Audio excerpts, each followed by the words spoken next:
coming back to school with me. We could have done it all so easily. Hi, my name is Craig Thompson Wood. I'm the board game teacher, and as I've mentioned before in my previous video, a video game addict. I'm continuing today my series on video games, and today we're going to be looking at the negative effects of video games.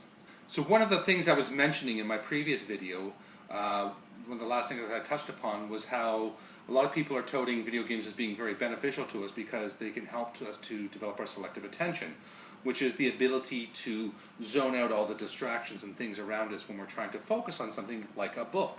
So when we're doing some work or we're doing something like that, then we are able to selectively give our attention to one thing as opposed to other things which may be environmental stimulus or things which are going to distract us from that. Which is good in certain applications. But now we need to consider too that with kids in video games, what are the things that they're also going to be learning to tune out? They're going to be learning to tune out their parents. They're going to be learning to tune out their teachers. They're going to be learning to tune out anything around them except what is that screen in front of them. And we see it all the time. In fact, we see it all the time with not only children who will tune out their parents, but anytime we're walking down the street or we are sometimes even driving our cars and people are walking in front of us or walking down the streets, wherever they're going, they always have to have a screen in front of them. We're becoming this slave, these cell phone zombies, slaves to our devices, where we always need a device in our hands and people are always looking at them. The selective focus is so great that we are constantly focused on our devices, sometimes putting ourselves in danger to what else might be around us. The next thing I would like to mention about negative effects of video games is the lack of sleep. Video games have a way of stimulating the pleasure centers of the brain in such a way that it creates rushes of adrenaline, particularly if you are upset at having lost, or upset somebody's beaten you, or maybe somebody was taunting you online or whatever. Just even the game itself could be so exciting that it just gets you really revved up and can make it difficult to sleep after you finish playing. Not to mention the fact that sometimes you lose track of the time. I know I have, and next thing you look up and it's like way past what time you should have been playing video games until, and then you have to go to bed and try to sleep after all that stimulation. It's not easy. And so, maybe you have to work the next day, maybe you have school the next day or something, but video games just have this way of just keeping you roped in to the game. Keep playing, just one more game, just one more game. I saw this interesting graphic, and I wish I could find it again. And if I do, I'll post it in here. But it was of this little graphic flow chart saying, "Do I play another game? Do I play another game?" Answer: did I win the last game? Yes. Okay, so go around. Well, I feel great. I just want one more game then. So you play just one more game, and then you ask us, "Do I play again?" And it keeps going around if you keep winning. But if I lose, no, I didn't. Did I win the last game? The answer is no. Then it goes down, and well, I can't finish the night on a loss. I need to just play just one more game. And so the cycle is endless. I know when I've been playing adventure games like Skyrim or something, and I get to a place, this new dungeon. Okay, I just want to just check it a little bit. Oh, I'm getting to this really cool part. I just want to finish this part here. Oh, I'm at the final boss. I just want to beat the final boss.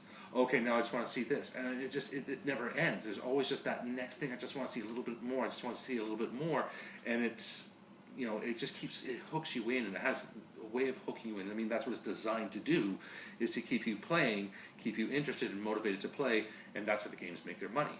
So, in that way, then, as I say, it's just if you get too hooked in, you go to bed too late, and you're missing out on sleep, which is negative. The second thing is not getting your homework done.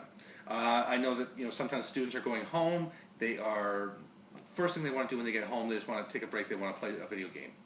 Well, right away you're doing that. You're getting to that same cycle again, where you're going to play for just half an hour, just an hour, but it becomes more than that. And getting off of it becomes difficult too.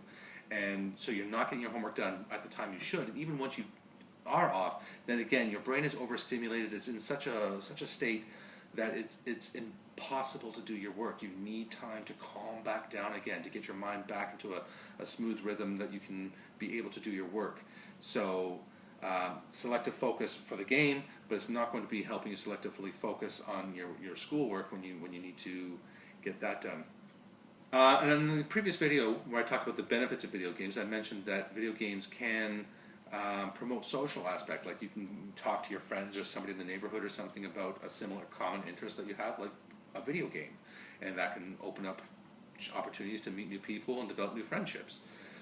But I also want to say the flip side to it as well, in that the people who are too dedicated to video games spend way too much time in front of a console screen, don't develop enough real friendships. They don't get out enough. They spend too much time indoors, not developing those face-to-face relationships and friendships that they should be. And they can lead to all kinds of social anxiety, can lead to all kinds of just difficulty getting along with people and making new friends, which is sad. Also, just from having kids of my own and sometimes playing Xbox Live, I used to play that, but once I started hearing the way people talk to each other online, it is absolutely disgusting. The things that they will say to each other online because they feel safe, because they're not looking another person in the face, the person's not sitting there right in front of them, they will say the most horrible things. And it's taunting and vile and swearing. I just wanted no more part of it.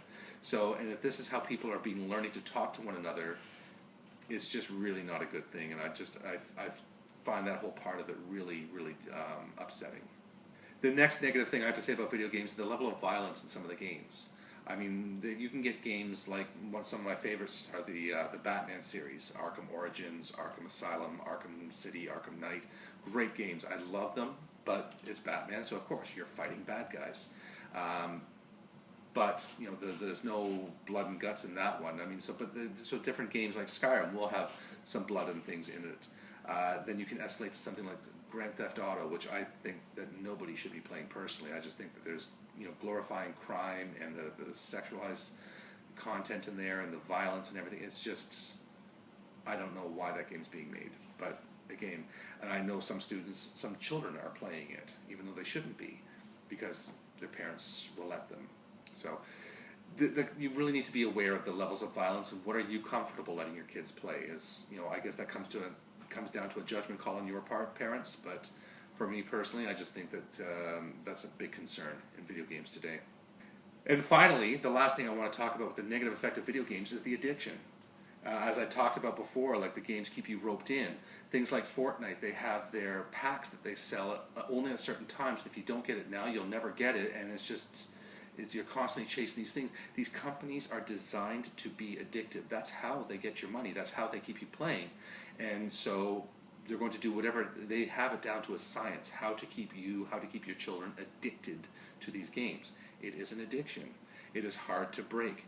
And in my next episode, I'm going to be talking more about addiction, the whole topic of addiction, how video games are addictive and what are the signs of addiction, things like that, because this is a really big part of it.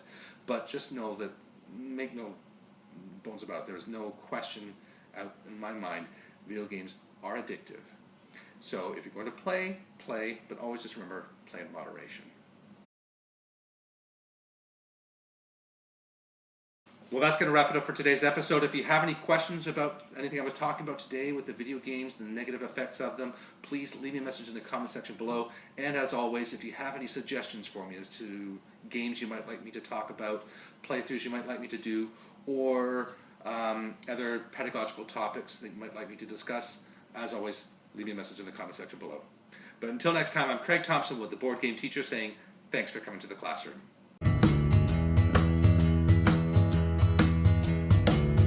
Are you coming back to school with